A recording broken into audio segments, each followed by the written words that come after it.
Good evening, कैसे हैं? बढ़िया हैं। आज हमारा हेडिंग है न्यूक्लियर स्ट्रक्चर ऑफ एलिमेंट। ठीक, इसके पहले ऑर्गेनिक केमिस्ट्री, इनऑर्गेनिक केमिस्ट्री में हम पढ़े हैं एटॉमिक स्ट्रक्चर, मतलब एटम के बारे में। हालांकि ये भी तो एटम ही है, एटम से ही बना हुआ है, क्योंकि आप लोगों को पता है कि एलिमेंट जो है एटम का ही बना होता है। ठीक, उसमें प्योर एटम होते हैं और इसमें जो भी प्रक्रिया होगी, क्योंकि ये एलिमेंट का नाम दिया हुआ है, इसमें जो भी प्रक्रिया होगी इस प्योर होगी, इम्प्योर नहीं होगी है। तो आइए हम जानते हैं कि न्यूक्लियर स्ट्रक्चर ऑफ एलिमेंट। तो न्यूक्लियर का मतलब न्यूक्लियस से है, न्यूक्लियर का मतलब न्यूक्लियस है। तो जिसे मान लीजिए ये न्यूक्लियस है,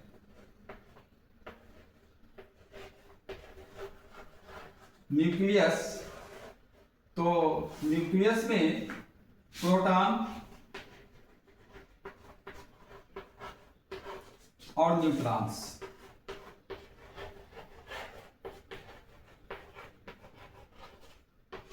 न्यूक्लियस में क्या होते हैं? प्रोटॉन्स और न्यूट्रॉन, और ये सेंट्रल एटम के सेंटर में पाई जाती है। इनका स्थान जो है एटम के सेंटर में प्रोटॉन और न्यूट्रॉन होता है। और इसमें चेंज क्या होती है? चेंज होती है हमारा है न्यूक्लियर स्ट्रक्चर ऑफ एलिमेंट। उसके पहले हम पढ़े थे एटॉमिक स्ट्रक्चर में क्या चेंज होती थी? इलेक्ट्रॉन्स, इलेक्ट्रॉन ट्रांसफर होते थे, इलेक्ट्रॉन डोनेट होते थे, इलेक्ट्रॉन एक्सेप्ट होते थे और इलेक्ट्रॉन शेयर होते थे। लेकिन यहाँ पर अब प्रोटॉन और न्यूट्रॉन सेफ रहते थे, इनकी प्रोटॉन नंबर भी सेम रहती थी और न्यूट्रॉन नंबर भी सेम रहती थी। और ये जो है न्यूक्लियर स्ट्रक्चर ऑफ एलिमेंट, ऐसा एलिमेंट जो है जिसमें प्रोटॉन चेंज होता है। उस एटॉमिक स्ट्रक्चर में हम ये पढ़े हैं, जैसे मान लीजिए कोई एक्स है, एक्स है, इस पे कोई चार्ज है। जब इलेक्ट्रॉन्स डोनेट करता था तो एक्स पे पॉजिटिव चार्ज हो जाता था, एक्स पे पॉजिटिव चार्ज। और जब अदर एटम मान लीजिए वाई है, जब इलेक्ट्रॉन को एक्सेप्ट करता था तो इस पर वाई पे माइनस चार्ज हो जाता था। ये हम पढ़े हैं, इसको धनायन बोलते थे, इस रेडिकल्स को यानी मोलक को, और इस मोलक को ऋणायन बोलते थे। ठीक, वहां पर ये पढ़े हैं। लेकिन यहां पे क्या होता है, जैसे इलेक्ट्रॉन्स पे दो चार्ज होते हैं, पॉजिटिव और निगेटिव। ये क्लियर है? इलेक्ट्रॉन पे दो चार्ज होते हैं, एक पॉजिटिव चार्ज तो सेम ही है, लेकिन इलेक्ट्रॉन में दो चार्ज होते हैं पॉजिटिव। अगर इलेक्ट्रॉन्स निकल गया इसमें से तो पॉजिटिव चार्ज, और इलेक्ट्रॉन इसमें एक्सेप्ट हो गया तो निगेटिव चार्ज। मतलब इसकी एटॉमिक नंबर जो है बढ़, इनकी यहाँ इसकी एटॉमिक नंबर घट गई और यहाँ पे एटॉमिक नंबर बढ़ गई। ये हो गया। तो इसी तरह से हमें पढ़ेंगे न्यूक्लियस में। तो न्यूक्लियस में क्या डोनेट होती है? न्यूक्लियस में हमारी जो है मेरा प्रोटॉन डोनेट होता है।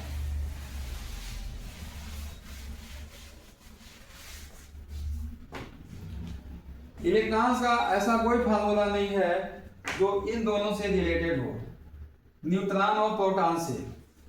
इलेक्ट्रॉन्स का ऐसा कोई फार्मूला नहीं है जो कि प्रोटॉन और न्यूट्रॉन से रिलेटेड हो, लेकिन प्रोटॉन और न्यूट्रॉन का फार्मूला है इसका, जिसे आप जानते हैं कि एटॉमिक नंबर।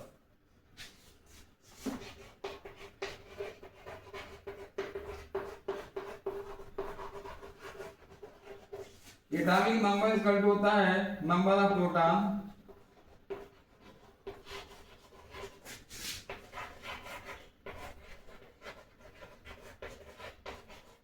प्रोटॉन्स प्लस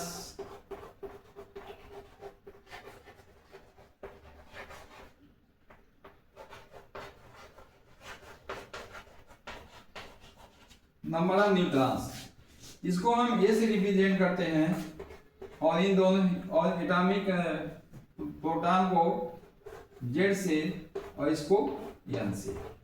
ये हमारा फॉर्मूला हो गया। तो इस स्ट्रक्चर में हमारा क्या चेंज होगा, प्रोटॉन चेंज होगा। प्रोटॉन जो है डोनेट होगा और प्रोटॉन एक्सेप्ट होगा। प्रोटॉन सिर्फ एक ही एलिमेंट का ही डोनेट भी होगा और एक्सेप्ट भी होगा, और एक ही एलिमेंट चेंज होगा, किसमें, अदर एलिमेंट में, कंप्लीटली चेंज हो जाएगा अदर एलिमेंट में। आइए देखते हैं कैसे चेंज होता है। ये nucleus has two particles, first protons, second neutrons. इसके आगे भी है, वो आप बाद में पढ़ेंगे। तो और एटॉमिक नंबर सेम है, एटॉमिक नंबर सेम है। और क्या चेंज होगा, जब भी प्रोटॉन चेंज होगा तो न्यूट्रॉन जरूर चेंज होगा। जब प्रोटॉन चेंज होगा तो न्यूट्रॉन जरूर चेंज होगा। क्यों? क्योंकि ये जेड यदि चेंज होगा तो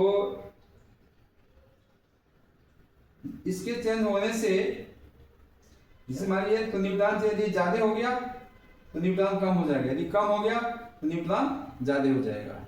आइए देखते हैं कैसे।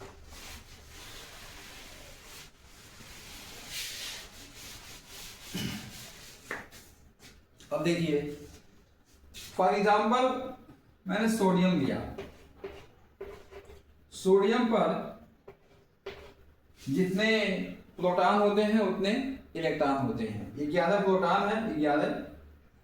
वहां पे सोडियम हम ऐसे करते थे, सोडियम और इसका एटॉमिक मास लिखते थे, और जब इसको हम फिर इसके बाद इलेक्ट्रॉन को चेंज करते थे तो फिर सोडियम रहता था। इलेक्ट्रॉन को जब हम चेंज करते थे, जैसे मान लीजिए इलेक्ट्रॉन में से एक इलेक्ट्रॉन मैंने निकाल दिया, माइनस एक इलेक्ट्रॉन निकाल दिया, तो इस पे हो जाता था सोडियम पे प्लस चार्ज, सोडियम पे प्लस चार्ज हो जाएगा।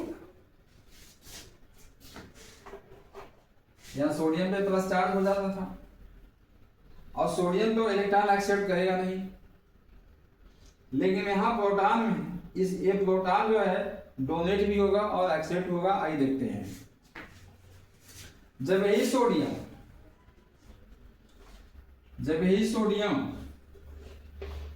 में कितने प्रोटॉन हैं, जितने इलेक्ट्रॉन्स हैं, 11 है। इन्होंने एक प्रोटॉन को एक्सेप्ट कर लिया। प्रोटॉन किसे रिप्रेजेंट करते हैं, जब ये एक्सेप्ट किया तो क्या बन गया,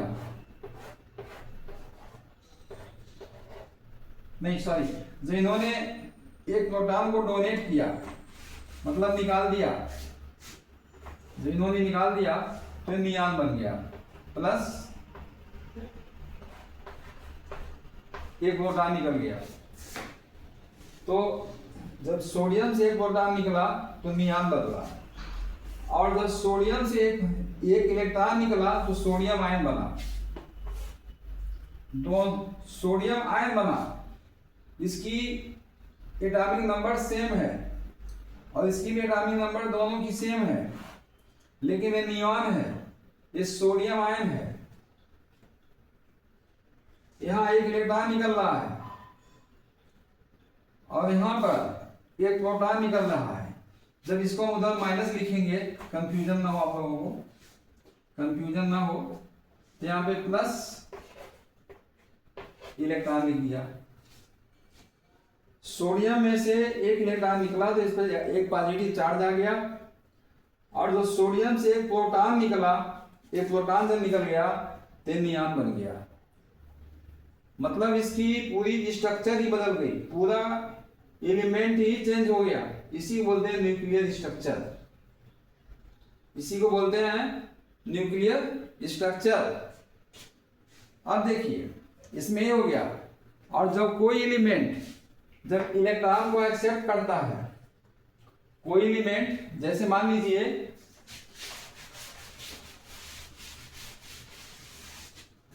क्लोरीन है, क्लोरीन है, एक इलेक्ट्रॉन को एक्सेप्ट किया तो क्या बनेगा, क्लोराइड बन गया। इस पे कितने इलेक्ट्रॉन्स थे, इस पे जो है नंबर ऑफ एटॉमिक नंबर कितने 17, इस पे कितने हो गए, इस पे हो गए 18। क्यों, एक इलेक्ट्रॉन ने एक्सेप्ट कर लिया। जब एक इलेक्ट्रॉन एक्सेप्ट कर लिया तो इस पे एक माइनस चार्ज आ गया, इस पे 18 हो गया, लेकिन इसका एक इलेक्ट्रॉन निकल गया, इस पे पॉजिटिव चार्ज, और जब एक प्रोटॉन निकला, एक प्रोटॉन यानी यहां पर लिख दीजिए इलेक्ट्रॉन, यहां पर लिख दीजिए प्रोटॉन, और जब एक प्रोटॉन निकला तो यहां पर हुए नियोन बन गया पूरा। इन दोनों में न्यूक्लियर स्ट्रक्चर ऑफ एलिमेंट और एटॉमिक स्ट्रक्चर यानी स्ट्रक्चर ऑफ एटम में एक डिफरेंस है। अब आइए एक एग्जांपल और देखते हैं। एक तो हो गया,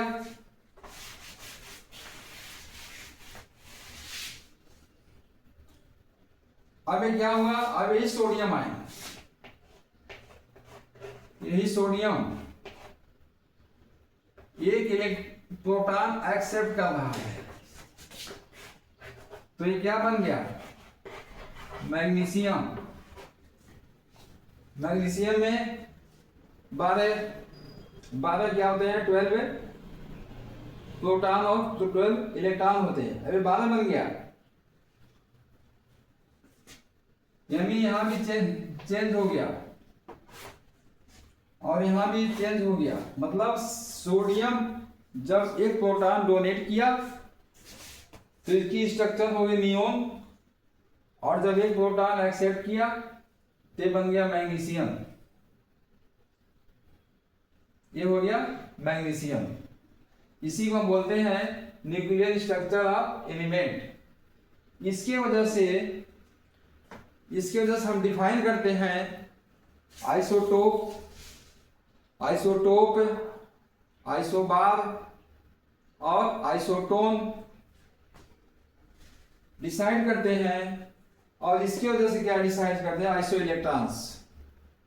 इसकी वजह से इसको हम यानी इलेक्ट्रॉन की वजह से इसको आइसो इलेक्ट्रॉन्स बोलते हैं। ठीक है, तो इसके यहां तक आशा है, यहां तक आप लोगों को समझ में आई होगी। तो चैनल को लाइक कीजिए, सब्सक्राइब कीजिए, और कोई डाउट हो तो कमेंट बॉक्स में लिखिए। आशा है आप लोगों को क्लियर हो गया होगा कि न्यूक्लियर स्ट्रक्चर ऑफ एलिमेंट और एटॉमिक स्ट्रक्चर और स्ट्रक्चर ऑफ एटम में क्या डिफरेंस है। कभी कभी डिफरेंस पूछ सकता है। ये डिफरेंस किस में पूछेगा, ये आईआईटी और नेट में पूछेगा। आईआईटी और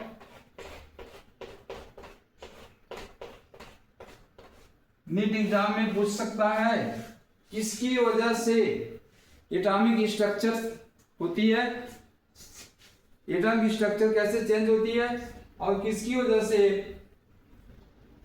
न्यूक्लियर स्ट्रक्चर ऑफ एलिमेंट की होती है।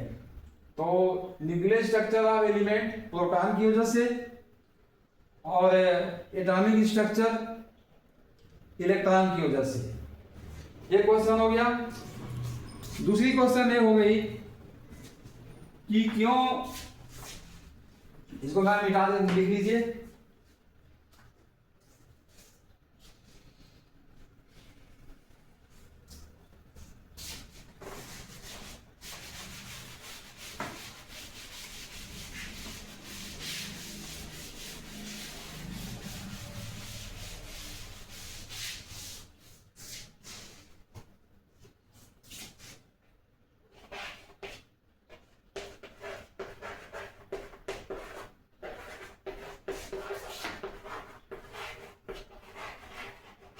एटॉमिक स्ट्रक्चर और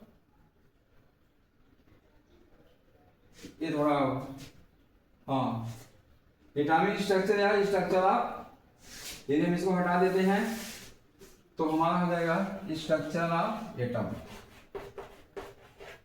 अब सीधा है structure of element, structure of atom में क्या डिफरेंस है मान ली।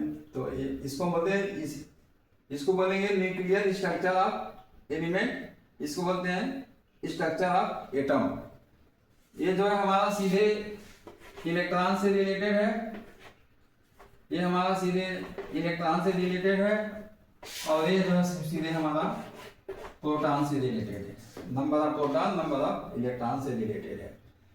जब नंबर ऑफ प्रोटॉन चेंज होती है, डोनेट होती है, एक्सेप्ट होती है सेम मेटल में, तो हमारा बनता है न्यूक्लियर स्ट्रक्चर ऑफ एलिमेंट। और जब इलेक्ट्रॉन एक एटम से दूसरे एटम में चेंज होती है या सेम एटम में जब कोवलेंट साझा होती है तो होता है स्ट्रक्चर ऑफ एटम। ये डिफरेंस है। AIIT नीट में अक्सर पूछा जाता है इस टाइप का। तो आशा है कि ये वीडियो आप लोगों को पसंद आई होगी। इसको लाइक कीजिए, सब्सक्राइब जरूर कीजिए। कोई डाउट हो उसको कमेंट में लिखिए।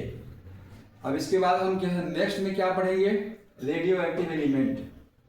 रेडियो एक्टिव एलिमेंट, तो रेडियो एक्टिव एलिमेंट के बारे में पढ़ेंगे। तो वहां पर टोटल हमारा क्या चेंज होगा, तो नंबर ऑफ प्रोटॉन चेंज होगा। तो बात बस यहाँ तक। चैनल को लाइक सब्सक्राइब जरूर कीजिए। Thank you.